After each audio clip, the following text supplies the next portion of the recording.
Y bueno, mi gente, bienvenidos a otro episodio más ¿De qué me hablas, viejo? Hoy vamos a hablar de un tema importante y de lo cual sí va a pasar, así que pues hay que prepararnos. Y es el aumento a la CPM, porque créanlo o no, sí hay que hacerlo por una cuestión de cumplir la regla fiscal y del hueco tan impresionante con lo que nos dejaron los anteriores gobiernos con ese invento que no sirvió para nada llamado Fondo de Estabilización del Precio de los Combustibles. Así que vamos. Para esto vamos a utilizar un video como siempre de TikTok y toda esta gente que sale a hablar, pero lo dejan todo a medias, convirtiéndolo en una mentira y metiendo pánico y terror. Así que vamos. El video que tenemos hoy es de el profe Freddy, que él pues dice ser profesor de economía y le preguntan sobre qué pasa si se sube la CPM. Vamos a ver. Profe, ¿qué opina del aumento de la CP? Según Jorge García, presidente de la CCCT, Confederación Colombiana de Transportadores, Colombia tiene alrededor de 185 peajes. De esos 185 peajes impactan alrededor en una tractómula en un costo de 70 millones de pesos anuales, es el costo promedio calculado por ellos. En la CPM en este momento, en una tractómula, está impactando entre un 24 y un 28% de sus costos operacionales, alrededor de 175 millones de pesos. Entre peajes y la CPM en este momento da alrededor de 285 millones de pesos los incrementos. En realidad, una mula en promedio tiene que estar produciendo entre 650 y 700.000 pesos para mantener costos operacionales solo de la CPM y peajes.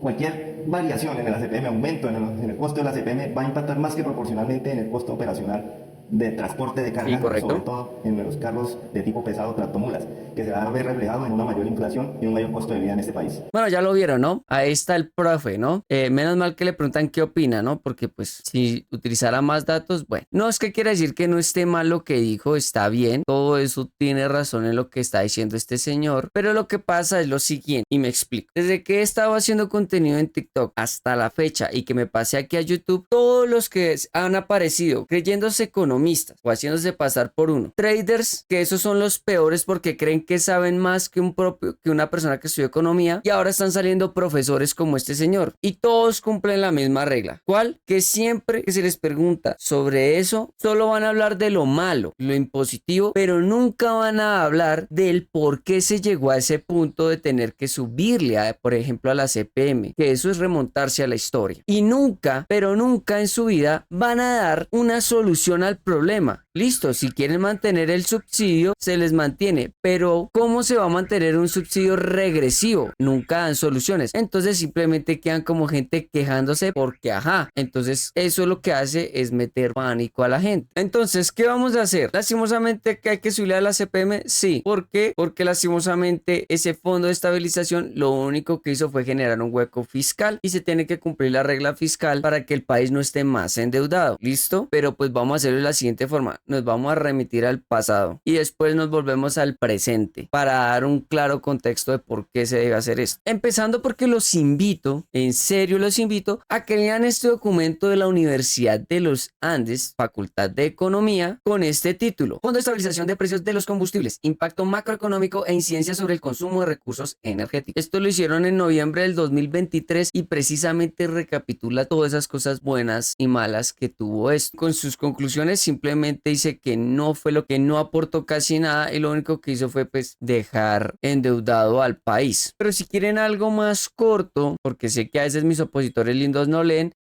les recomiendo que vayan al diario La República, en donde ustedes ponen historia del Fondo de Estabilización y les va a salir este artículo que fue hecho en el 2019 por el señor José Ignacio López. En este básicamente explica la historia de cómo fueron que metiendo este fondo a la fuerza en varias reformas tributarias hasta que por fin le escaló. Y aquí nada más dice en estos párrafos siguientes que básicamente el Ministerio de Minas de ese entonces no quiso calcular la diferencia de los precios tanto internos como externos para poderlos nivelar. Y también el criterio que había en todo esto estaba metido pues la parte política, paros de camioneros, la impopularidad y sobre todo esto, la mala prensa de aumentar los precios de los combustibles, porque la prensa estaba metida en todo este rollo de que eso era malísimo, dejándonos metidos en ese embrollo que estamos viendo hoy en día. El siguiente párrafo básicamente dice que en lo que fue entre el 2014 y 2016 tuvieron la oportunidad de subir los precios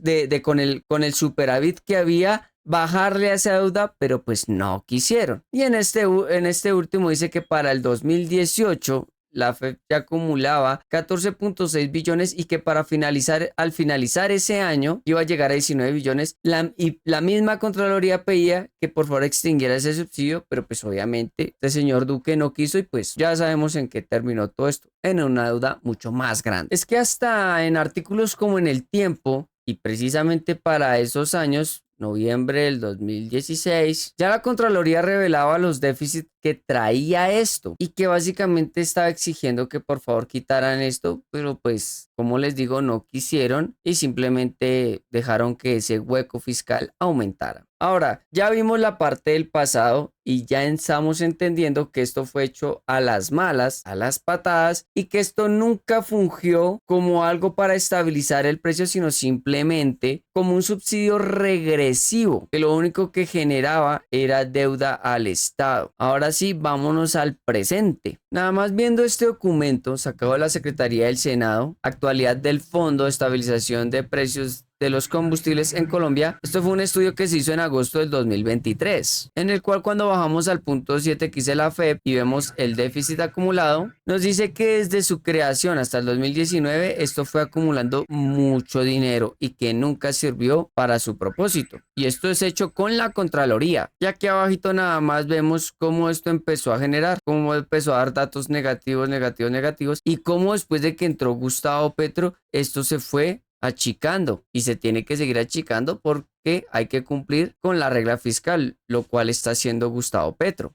Nada más aquí hay otro artículo donde dice que cerrar el déficit de la FEP es el mayor reto que hay para poder mantener la regla fiscal y que pues Colombia cumpla con lo que le está pidiendo varios entes y que no esté endeudado de forma tan abismal. Y es que hasta en el mismo Portafolios, y esto con fecha del 6 de septiembre del 2023, la Contraloría estaba hace rato recomendando que se acabara con el fondo de combustibles, porque es que ya había alcanzado un costo fiscal de 100 billones de pesos. Pero es que también la gente desconoce estas cuestiones, lo mismo que nuestro profe Freddy. Y es que nada más este artículo de Portafolios, ya más actual, del 9 de mayo del 2023, nos dice lo siguiente: el ACPM representa cerca del 60% del déficit del fondo de los combustibles. Y dice que aunque el diésel tiene mayor peso en las finanzas de la FEP, prima el efecto inflacionario de este. Y algo sí tenía razón el profesor. Entonces ya yéndonos al presente nos estamos dando cuenta de muchas cosas, que sí ha servido quitar ese subsidio porque no proporciona nada, es regresivo, o sea genera deuda, y que lastimosamente así la gente no quiera, toca también hacer lo mismo con el ACPM porque está generando deuda, no le está favoreciendo nada al colombiano. Y yo sé que usted es una persona sentimental y emocional y dirá, no, pero es que se van a subir los costos de los alimentos, y aquí es cuando viene una reflexión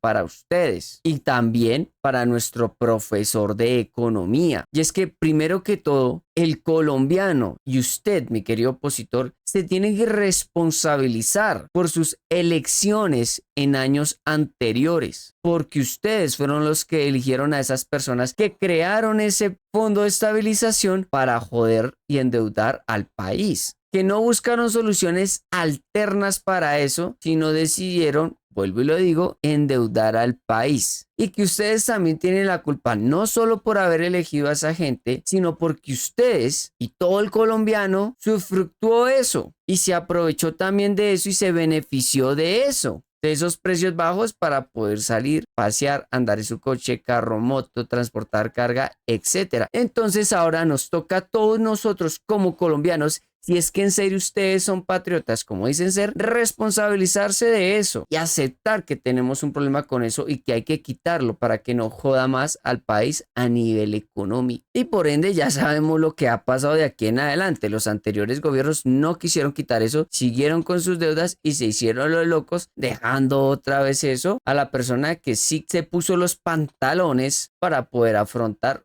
lo que se venía con ese fondo de estabilización, que al final es solo un simple subsidio. Entonces aquí ya complementamos todos, ya se dieron cuenta, ¿no? Cómo es que en realidad así la gente llore, chille, patalee. Esto es algo que nos está afectando a nivel económico. Esto es algo de no simplemente un discurso de 1 minuto y medio, como vuelvo y lo digo, mencionando las cosas graves que van a pasar sin saber el por qué llegamos a ese punto y toca hacerlo. Es el deber del gobierno. Es el deber de nosotros aceptar por las malas elecciones. Y que el otro punto que traigo aquí a colación sobre todos estos pseudoeconomistas, traders y sobre todo ahora profes, es lo siguiente: si quieren mantener ese subsidio, aporten una solución para poder cubrir esa deuda fiscal. En vez de estar cacareando, chillando y desgarrándose las vestiduras, me gustaría que en vez de estar haciendo eso, proporcionen una idea, una solución para que se pueda mantener ese subsidio regresivo, porque es regresivo, teniendo en cuenta que la fórmula de la gasolina es una cuestión que al cambiarla estaría dañando a Ecopetrol, por si no lo sabían. Y que también Colombia no es autónomo de su petróleo, porque la mayoría de los que vienen a explotar acá son extranjeros y ellos cobran en dólares, no en pesos. Esa es otra cosa que tienen que tener en cuenta. Que las distribuidoras de gasolina en este país, la mayoría son extranjeras. ¿Sí? Porque no tenemos autonomía. Y el dato más importante de todos, porque Colombia no es autosuficiente para cubrir su demanda con la gasolina, sea corriente a CPM extra. Entonces, en vez de estar cacareando, aporten soluciones, no se pongan a chillar de lo malo que viene eso, asuman las consecuencias de sus malas elecciones y sobre todo, como siempre les digo, lean e investiguen, porque es que vea todo lo que tiene que saberse de esto para poder dar una opinión de verdad sólida y no simplemente ir a cacarear y decir que está malo porque es Gustavo Petro. Lo dejo hasta ahí. Ya saben, si les gusta mi contenido, denle like, suscríbanse y compartan este video, eso me ayuda muchísimo. Y pues para nuestros opositores,